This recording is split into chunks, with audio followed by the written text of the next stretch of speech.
Hello guys, इस Excel tutorial video में आपका स्वागत है। मेरा नाम गीत ढिल्लों है एंड आज हम सीखेंगे कैसे हम कस्टम लिस्ट बना सकते हैं एक्सेल में।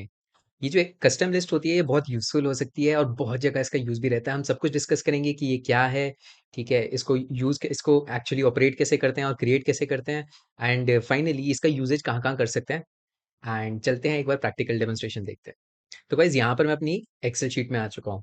तो कस्टम लिस्ट होती क्या है पहले तो ये समझते हैं। तो कस्टम लिस्ट ना एक्सेल में जैसे अगर हम बात करें मैं जनवरी लिखता हूँ, JAN लिखता हूँ और ड्रैग करता हूँ तो ऑटोमैटिकली मंथ्स आ जाते हैं, ठीक है? अगर मैं मंडे लिखता हूँ तो ऑटोमैटिकली जब मैं इसको ड्रैग करूँगा, ठीक है? तो ड्रैग करने के बाद यहाँ पे पूरा लिस्ट शो हो जाता है, राइट? तो ये जो लिस्ट्स हैं ये कैसे आती हैं? बाय डिफ़ॉल्ट आप सिर्फ ड्रैग करते हैं एंड सब कुछ शो होने लग जाता है। ये सब कैसे अचीव होता है?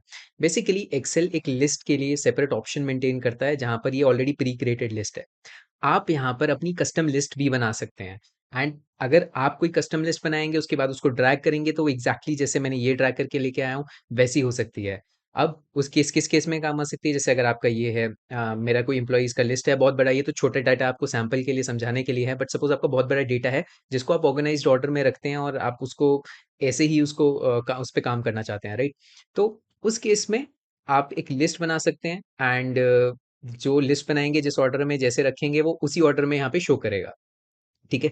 तो ये बहुत ही ज़्यादा यूज़फुल फीचर आता है, ठीक है? इसके कुछ प्रैक्टिकल इम्प्लीमेंटेशंस भी मैं दिखाऊँगा। पहले ये देखते हैं इसको क्रिएट कैसे करना है, ठीक है? मैं चाहता हूँ मैं अजय लिखूँ, फर्स्ट फर्स्ट वाला मैं लिखूँ नाम एम्प्लॉयी का और उसके बाद जब मैं ड्रैग करूँ तो वो सारा वहाँ पर अजय, अनीता ऐसे करके इसी ऑर्डर में शो करने लग जाए।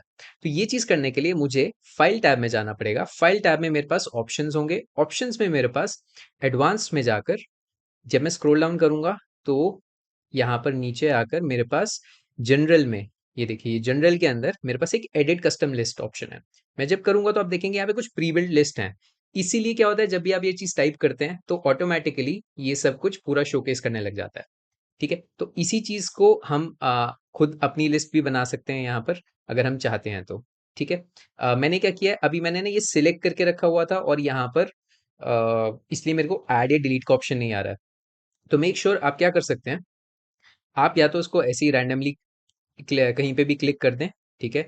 या आप जो एरिया है उसको सिलेक्ट करके रख लें, दोनों ऑप्शन सही हैं, ठीक है? अगर आपने नहीं भी सिलेक्ट किया और सिंपली ऐसे क्लिक किया हुआ है कहीं पर भी, तो भी आप फाइल टैब में वापस जाके ऑप्शंस में जाकर, ठीक है, एडवांस में जाकर स्क्रॉल डाउन करेंगे एंड एडिट कस्टम लिस्ट पे आएंगे एंड अब देखो ऐड का ऑप्शन अवेलेबल है तो मैं ऐड पे क्लिक करूंगा, ठीक है? अब ऐड मेरे पास दो वेज है, मैं मैन्युअली टाइप भी कर सकता हूँ, जो भी मैं यहाँ पे टाइप करूंगा वो यहाँ पे करके मैं ऐड कर सकता हूँ, ठीक है? ऐसे भी किया जा सकता है। ये देखिए ये लिस्ट ऐड हो गई है, ठीक है? अब मैं इसमें अगर और डालना होता, जैसे मैंने अजय के बाद मैं अनीता डालना चाहता हूँ तो ये देखिए, ठीक है?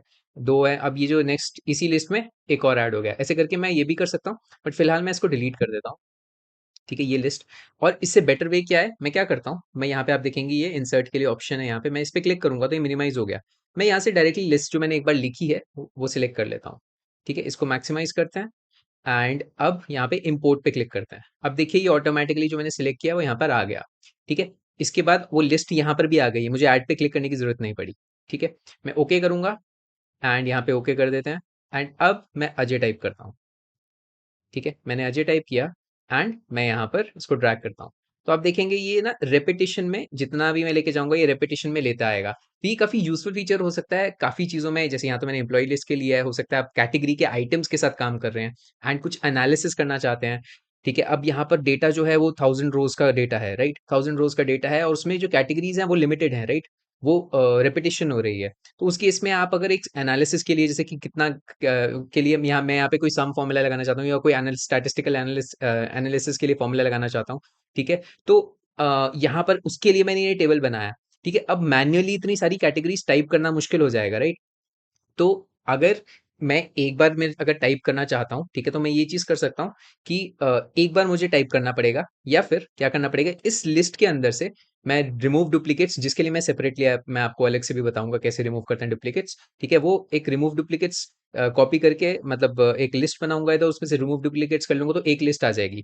अब इससे बेनिफिट क्या है, मैं एक बार मैंने आज ये वाला स्टैटिस्टिकल टेबल बनाया, अगली बार मैं कोई और स्टैटिस्टिकल टेबल बनाता हूँ, ऐसे करके अगर मेरे को बार बार काम रेपिटेशन में करना है तो इजी वे क्या है, मैं उसकी एक लिस्ट ही बना के रख लेता हूँ, ठीक है? उससे क्या होगा कि मैं नेक्स्ट टाइम यहाँ पे अमाउंट है, अगर मैं नेक्स्ट टाइम के लिए सपोज कैलकुलेट कर रहा हूँ कि मंथ वाइज एनालिसिस कर रहा हूँ, ठीक है? तो फिर उसमें मैं फिर से वही लिस्ट जो चाहिए होगी, वही लिस्ट को मैं यूज़ कर लूँगा।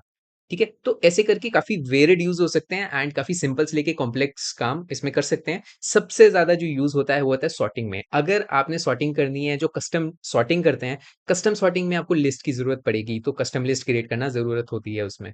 ठीक है? तो वहाँ के उस केस में यूज़ कर सकते हैं। ड्रॉप डाउन्स में क्रिएट करना है, तो ड्रॉप डाउन्स में भी आपको लिस्ट क्रिएट करनी पड़ती है। ठीक है? तो ड्रॉप डाउन्स के लिए भी मैं अलग वीडियो बताऊँगा, एडवांस सॉर्टिंग के लिए अलग वीडियो बताऊँगा, रिमूविंग डुप्लीकेट्स के लिए भी वीडियो बताऊँगा। बट फॉर नाउ अगर आपको अभी के लिए ये जो चीज़ है कि कैसे कस्टम लिस्ट क्रिएट करनी है और कुछ बेसिक जगह पे जहाँ पे ये यूज़ होता है, वो आपको पता होना चाहिए, ठीक है? तो आई होप सो ये पार्ट आपको क्लियर हो गया होगा कि कस्टम लिस्ट होती क्या है, ठीक है? इसको कैसे हम क्रिएट कर सकते हैं अपनी खुद की कस्टम लिस्ट, ठीक है? और इसका कहाँ-कहाँ पे प्रैक्टिकल यूज़ किया जा सकता है और ये काफ़ी टाइम सेविंग टेक्निक रहती है। तो I hope so guys you enjoyed this और इस वीडियो में इतना ही, so thank you for watching this video.